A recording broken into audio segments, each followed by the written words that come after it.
तुम ठाकुर तुम पे अरदास, जियो पिंड सब तेरी रास। तुम मात पिता हम बालक तेरे, तुम्हारी कृपा में सुख घनेरे। कोई न जाने तुम्हारा अंत, ऊंचे से ऊंचा भगवंत। सगल समग्री तुमरे सूत्रधारी, तुम ते होए सो आज्ञाकारी।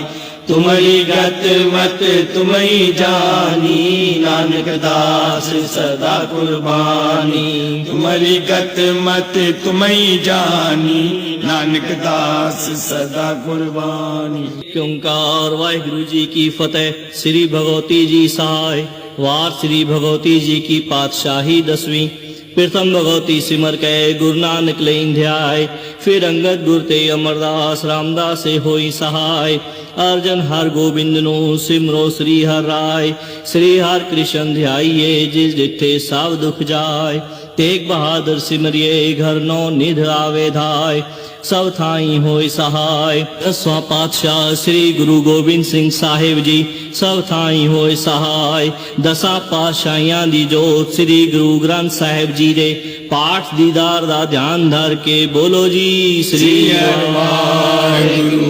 प्यारियां 4 साहिबजादियां 40 मुक्तियां हठियां जपियां तपियां।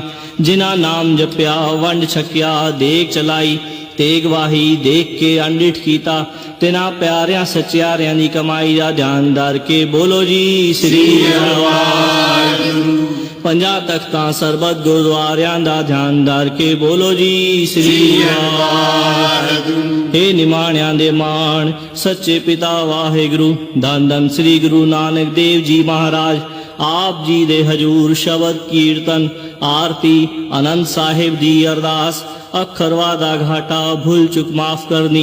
सरबत दे कार रजदास करने सही प्यारे मेल जिना मिलिया तेरा नाम चितावे। नानक नाम चढ़दी कला तेरे बाणे सरबत दा भला। बोल गुरु नानक देव की जय।